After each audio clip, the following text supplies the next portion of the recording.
আমি সাহেবকে বলি যে আমার বাবা আমার গুলি লেগে গেছে, আমাকে যেভাবে হোক বাঁচাও। ছাত্রলীগ, ডাবলু সরকার, খায়রুজ্জামান লিটন, আমার সামনে থেকে তারা হাসুয়া, পাসলি এগুলো নিয়ে উঠে। আমার নাম মোহাম্মদ সাদ্দাম হোসেন, আমি পবা উপজেলা ছাত্রদলের সিনিয়র যুগ্ম আহ্বায়ক। আমার বাসা পবা উপজেলার 4 নং হরিপুর ইউনিয়নের 6 নম্বর ওয়ার্ডে।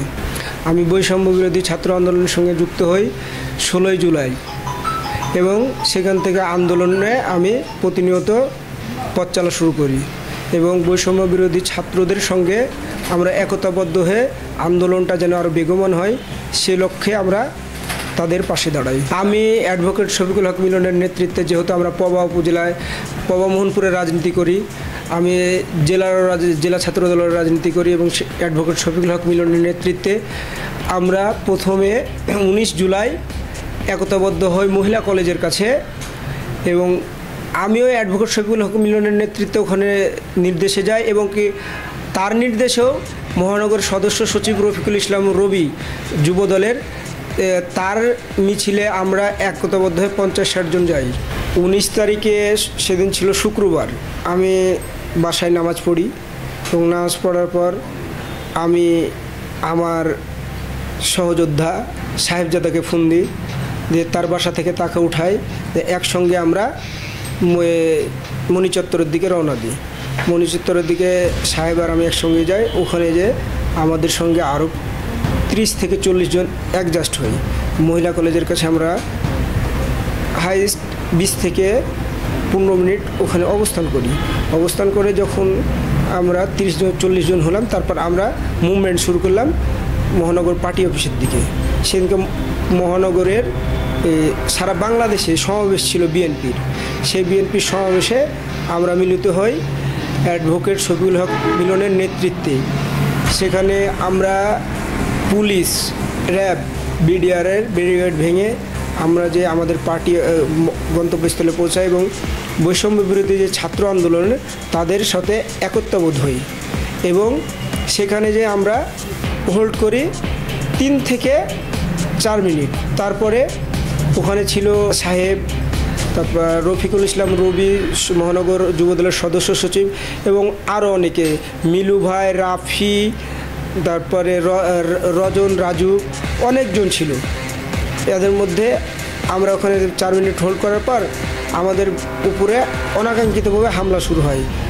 আওয়ামী লীগ, যুবলীগ, ছাত্রলীগ, ডাবলু সরকার, খায়রুজ্জামান লিটন এবং আমার হরিপুর ইউনিয়ন 4 নং হরিপুর ইউনিয়নের চেয়ারম্যান, আওয়ামী লীগের চেয়ারম্যান বজলের মুঞ্জিলের নেতৃত্বেও অনেকজন আমার সামনে থেকে তারা হাসুয়া, পাসলি এগুলা নিয়ে উঠে। আমি নিজে দেখি যখন আমি প্রোগ্রাম প্রথমে যাই, ভিডিও ফুটেজ আছে এবং কি সাইদুর রহমান বাদল আওয়ামী লীগের সাবেক সভাপতি, তার হাতে অস্ত্র আমি দেখছি, মঞ্জিল চেয়ারম্যানের হাতে অস্ত্র দেখছি, তারা অস্ত্র নিয়ে গেছে এবং গলির ভিতরে আমরাকে লক্ষ্য করে তারা বোমা নিক্ষেপ করে গুলি করে এবং আমি এক পর্যায়ে আমার পাশে তাজা বোমা পড়েছিল, সেই বোমার ইয়াতে আমি হতভম্বিত হয়ে যাই এবং কি তার পরপরই আমাকে গুলিটা করে হলে মহানগর যুবলীগের সভাপতি রনি এবং তাদের সাথে একতাবদ্ধ ছিল রোজেল, রাশিক,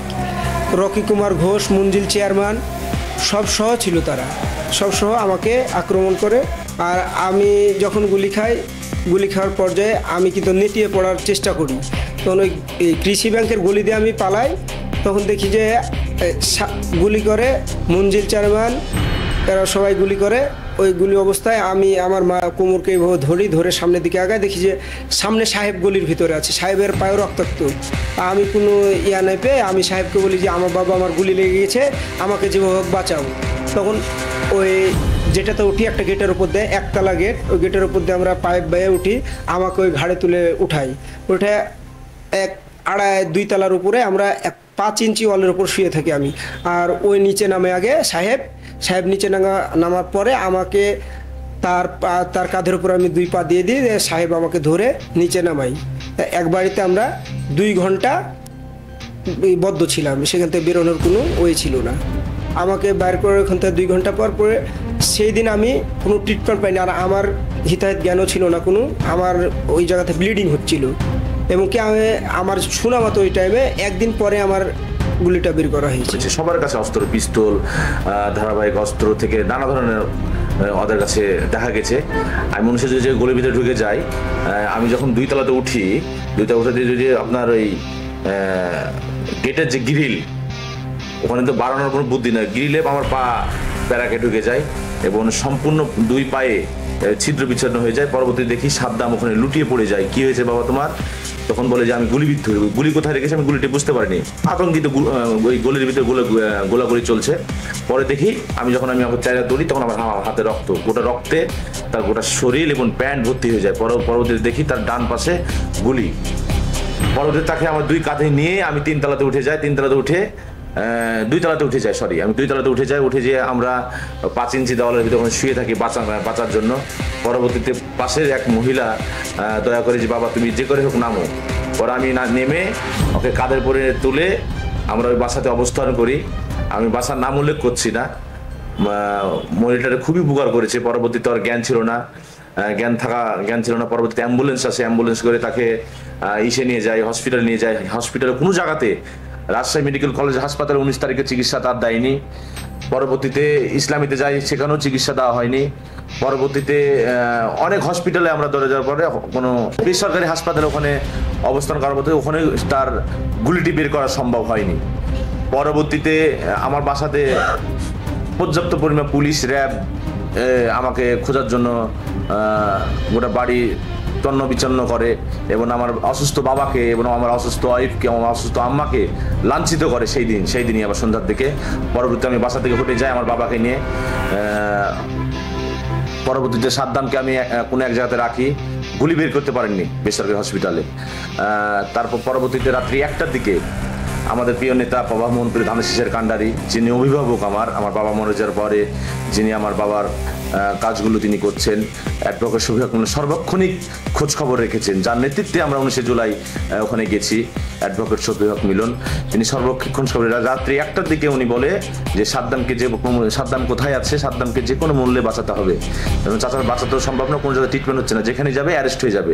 তো অ্যারেস্ট হোক, তুমি রাজশাহী মেডিকেল কলেজে ভর্তি করো, আমি ডাক্তারের সাথে যোগাযোগ করছি। তার সহযোগিতায় তাকে রাজশাহী মেডিকেলে পরের দিন আমি ভর্তি করি এবং অ্যাডভোকেট শফিক মিলন প্রতিনিধি পাঠাই, আবুল কালাম আজাদ সুইটকে পাঠাই, চাচাকে পাঠিয়ে তার সার্বিকভাবে খোঁজখবর নিয়ে ডাক্তারের সাথে কথা বলে তার গুলিটি বের করা সম্ভব হয়। পরবর্তীতে তাকে আমি মেডিকেলে দেখতে যাওয়ার জন্য রাস্তার পর আসি।